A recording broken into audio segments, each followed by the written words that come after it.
जी नमस्कार।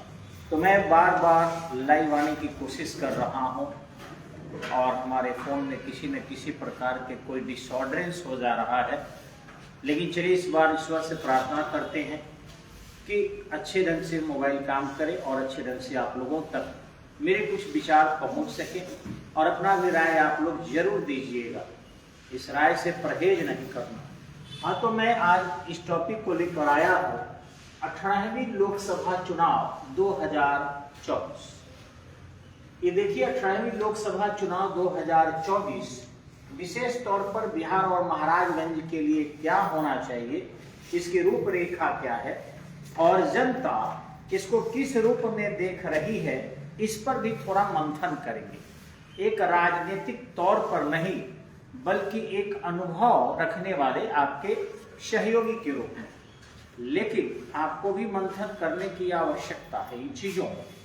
सबसे पहले मैं चर्चा करने आ रहा कि ये जो लोकतंत्र है, ये भारत कोई साधारण लोकतंत्र नहीं है, विश्व का सबसे बड़ा लोकतंत्र है। और ध्यान रखेंगे कि जितनी आबादी छोटे छोटे 55 देशों की होगी उतने तो हमारे मतदाता हैं। छोटी छोटी आबादी 55 देशों की होगी, उतने भारत के वोटर्स हैं। आप समझ सकते हैं कि ये विश्व को कैसे एक दिशा देता। और आधुनिक समय में इस प्रकार की व्यवस्था जो लोकतंत्र की स्थापना की गई थी, बहुत ही सिस्टमेटिक, बहुत ही वैज्ञानिक और बहुत ही हमारे संविधान के विशेषज्ञों द्वारा इसकी स्थापना की गई थी। आज इसी लोकतंत्र के मंदिर में जिस उद्देश्य से स्थापना की गई थी, वहां से हम कुछ भटक रहे हैं। हम लोगों को जो एक शिक्षक के तौर पर काम कर रहा है, राजनीति में हस्तक्षेप करने के लिए मजबूर होना पड़ता है, क्योंकि तक्षशिला का एक शिक्षक था जिसका नाम था चाणक्य। और चाणक्य भी जब देखा कि धनानंद समाप्त कर रहा है हमारे भारत को, तो उन्होंने अपने एक जंगली बच्चे को लेकर और चंद्रगुप्त मौर्य बना दिया। उसके प्रशिक्षण से शारीरिक रूप से अक्षम बिंदुसार और साथ ही साथ उसके पुत्र अशोक महान हो गया। तो निश्चित रूप से हम लोग भी एक कोशिश कर रहे हैं, उन्हीं कदमों पर अपना भी विचार आप जरूर रखेंगे। सबसे पहले देखेंगे कि 18वीं लोकसभा चुनाव में 545 सीटों पर चुनाव होने जा रहा। ये तय है कि जो सरकारें अभी काम कर रही है उन्हीं की सरकार बनने की संभावना भी दिख रही है। ये सब जानते हैं, पूरा देश जानता है, लेकिन उनके लिए बहुत सीटों की जरूरत नहीं है। मात्र अगर वे 273 सीटों पर आ जाते हैं तो बहुमत होगा। 545 में 273 सीटों पर उनको बहुमत आ सकते हैं और फिर ऐसी स्थिति में उनकी सरकार मजबूत होगी, बन जाएगी। लेकिन क्या हमारे बिहार का विकास संभव है? क्या हमारे महाराजगंज का विकास संभव है? ये भी देखना होगा। हम कुछ ऐसे नेता को चुन देते हैं या ऐसे नेता पार्टियों से टिकट लेकर आ जाते हैं जो जनता के लिए कम और टिकट के लिए अधिक काम करते हैं। उनका एकमात्र उद्देश्य है कि पार्टी किसी भी तरीके से हमें टिकट दे दे, चाहे वो जीते हुए नेता हो या हारे हुए नेता हो। उनका उद्देश्य जनता का कल्याण नहीं रह गया है, वो जानते हैं। और जनता भी हमारी प्रबुद्ध जो है, बाध्य है, करे क्या। हम लोगों जैसे सेवक को भी, जो बिल्कुल मिट्टी से जुड़े हुए हैं, हम लोग एक एक छोटी छोटी चीजें जानते हैं कि जनता को क्या क्या चाहिए। उनसे भी यही जनता कहती है कि आप टिकट लेकर आओ, वोट देंगे। टिकट नहीं लाओगे वोट नहीं देंगे। निश्चित ही जनता बाध्य है इन राजनेताओं के षड्यंत्रों में, इन पार्टियों के षड्यंत्रों में।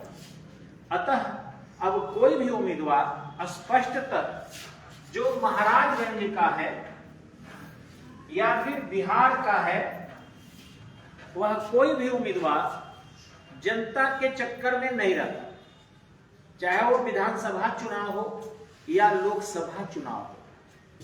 जनता बाहर में जाए, गरीब बाहर में जाए, विकलांग बाहर में जाए, महिलाओं की सुरक्षा हो या नहीं हो, शिक्षा का उत्थान हो या नहीं हो, सड़कें बेहतरीन हो या नहीं हो, प्रदूषण नियंत्रण के लिए कोई कार्यक्रम चले या न चले, वृक्षारोपण हो या न हो, पुस्तकालय की व्यवस्था हो या न हो, खेल के लिए कोई अच्छे फील्ड की व्यवस्था हो या न हो, ठीक इसी ढंग से बढ़िया अस्पताल की व्यवस्था न हो या न हो, जो ये पियक्कर गिरोह वगैरह दारू शराब बेच रहे हैं उनका नियंत्रण हो या न हो, नशाखुरानी गिरोह का नियंत्रण हो या न हो, चोर उचक्कों पर नियंत्रण हो या न हो, या फिर भ्रष्टाचार पर नियंत्रण हो या न हो, छोटे छोटे चपरासी से लेकर किसी डिपार्टमेंट में चले जाइए, मैं कहना चाहूंगा कि चौकीदार से लेकर और बड़े अधिकारी डीजीपी तक पैसे से जुड़े हुए हैं। उनको राष्ट्र सेवा कम है, राज्य सेवा कम है,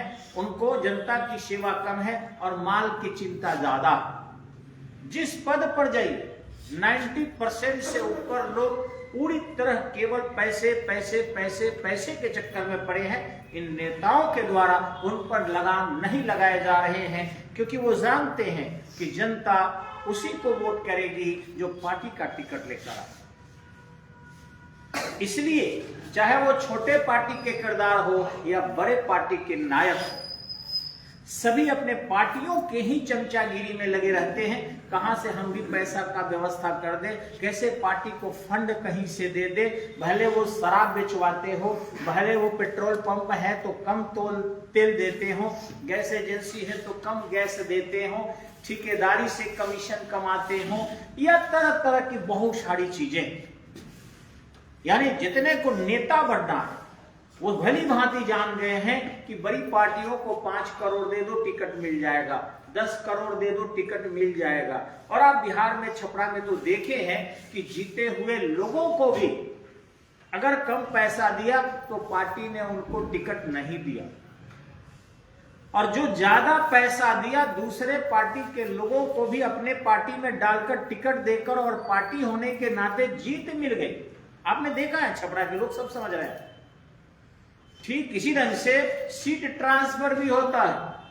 अगर ये वादा भी कोई कर दे कि हम आपको विधायक रहकर या सांसद रह के 5 करोड़ दे देंगे, 10 करोड़ दे देंगे, तो ऐसे पूर्व के विधायकों को दूसरे जगह भेज दिया जाता है और फिर दूसरे नए जो वादा करता है उसको दे दिया जाता है। तो इसलिए आज के लोकतंत्र नहीं है। मेरा मानना है कि अंग्रेजों से ज्यादा शोषण हो रहा है। एक ध्यान रखिएगा कि मैं कौन सी बात कह रहा हूं, जनता समझ नहीं रही है। अंग्रेजों से अधिक शोषण,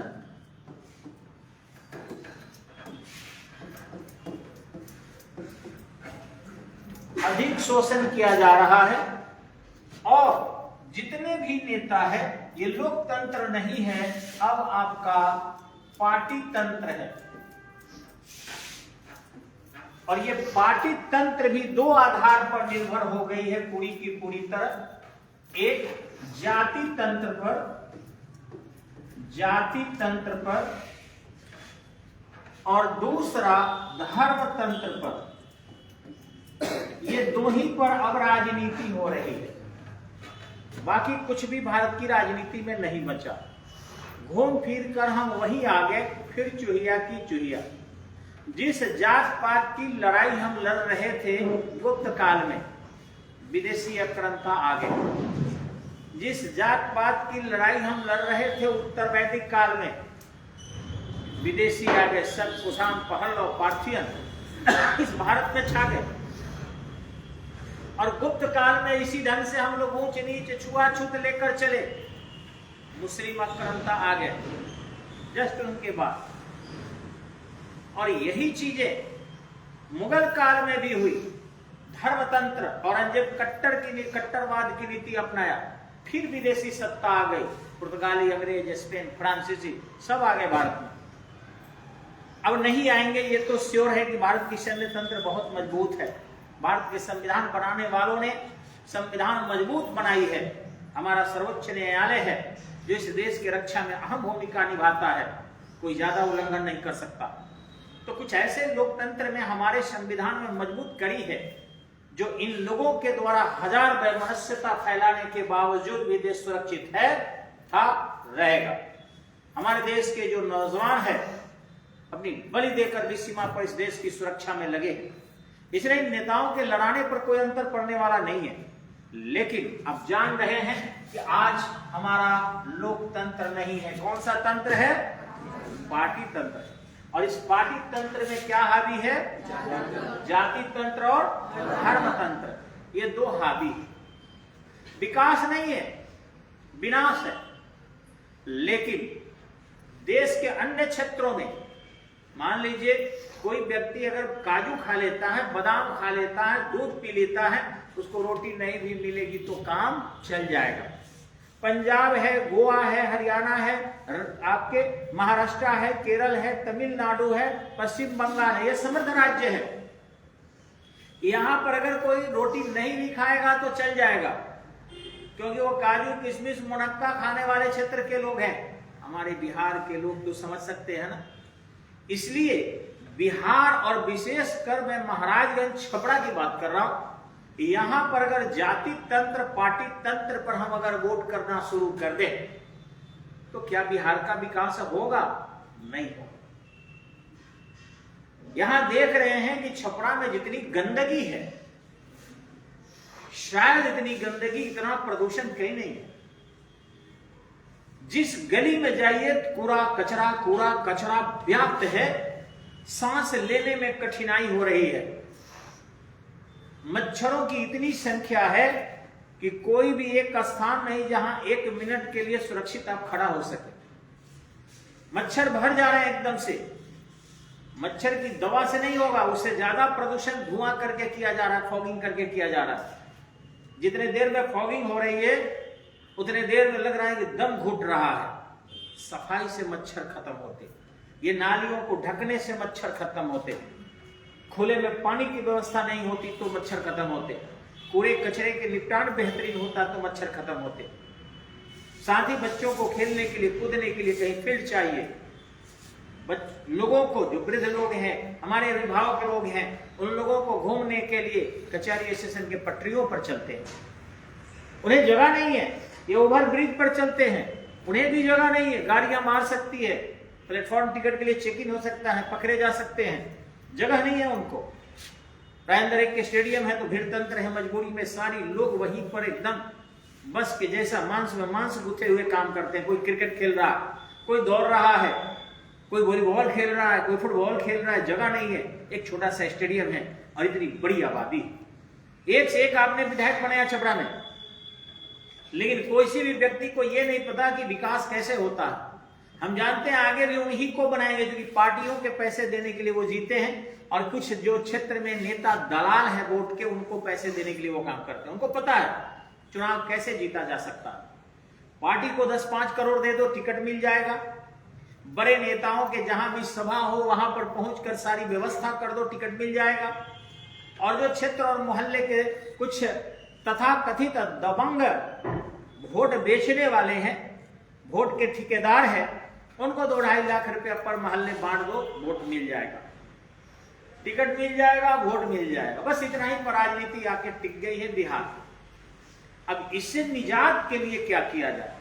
हाँ, 5-2%, 5-10% प्रबुद्ध लोग हैं जो पैसे पर वोट नहीं देते, वे किसी के जात पात पर वोट नहीं देते।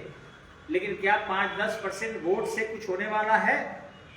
एक तो पूरे जितने हमारे मतदाता है उसका मात्र 50 से 60% मतदान होता है, और 60% में अगर 10% वोट कहीं इंटेलेक्चुअल को कोई दे दिया, समझदार को दे दिया, तो 6% ना हुआ सर, या 5% ना हुआ, जमानत जब्त हो जाएगा उसका। हम लोग भी उम्मीदवार बने हैं कई जगह, छपरा में भी चुनाव लड़े, महाराजगंज भी चुनाव लड़े, लेकिन जमानत जब्त हो गया, कारण क्योंकि नियमावली है कि 10% से कम वोट नहीं आना चाहिए। अब उससे कम वोट आया तो जमानत जब्त हो गया।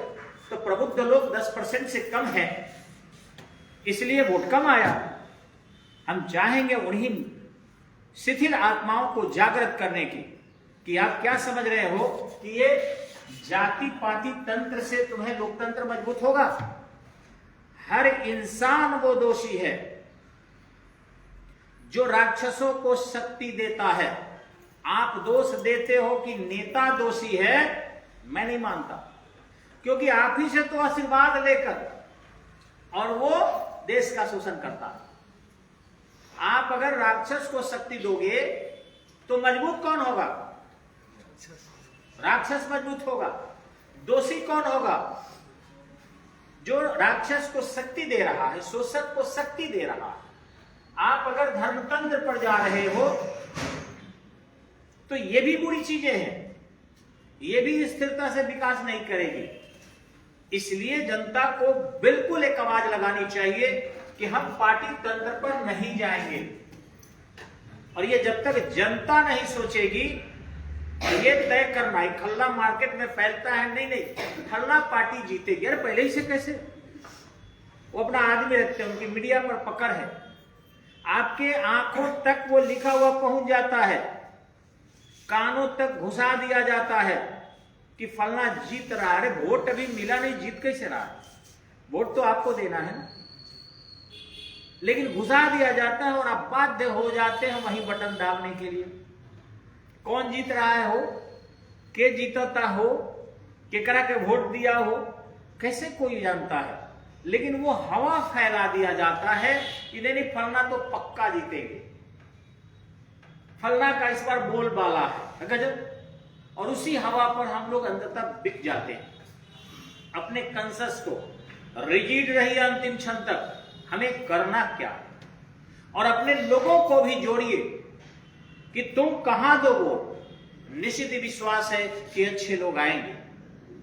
हमने देखा छपरा में कि बहुत सारे अच्छे अच्छे लोग चुनाव में, चाहे वो मेयर के पद हो, विधायक के पद हो या सांसद में खड़े हुए।